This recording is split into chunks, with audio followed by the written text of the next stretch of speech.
এই ভাইয়ের মতো বড় ভাই যাদের আছে তারাই ভাগ্যবান। দেখেন ভিডিওটা। শোনেন, হ্যাঁ, আমি আপনার ভাইকে আর রান্না করে খাওয়াইতে পারবো না। কি বলতেছো তুমি?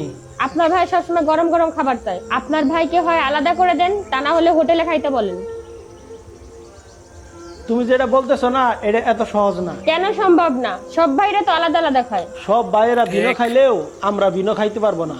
মানে মানে এই যে বাড়িটা দেখতেছো না, এই বাড়িটা আমার ভাইয়ের নামে। আপনার ভাইয়ের নামে? এটা কিভাবে সম্ভব? বাবার মৃত্যুর আগে আমি বাবার কাছ থেকে বিজনেস করার জন্য অনেক টাকা নিয়েছিলাম, কিন্তু বিজনেসে লস যাওয়ার কারণে সেই টাকা আর আমি ব্যাক দিতে পারি নাই। তাই আমার বাবা এই পুরো বাড়ি আমার ভাইয়ের নামে লিখে দিছে, যাতে হিসাব বরাবর হয়।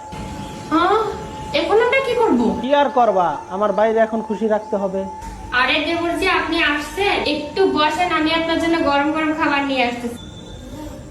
ঠিক আছে। ভাইয়া, তুমি মিথ্যা কথা কেন বললা?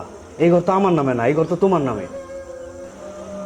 ভাই, মিথ্যা কথা আমি এই জন্য বলছি যাতে আমরা দুই ভাই সারা জীবন একসাথে মিলেমিশে থাকতে পারি। ভাই বড় ধন, রক্তের বাঁধন।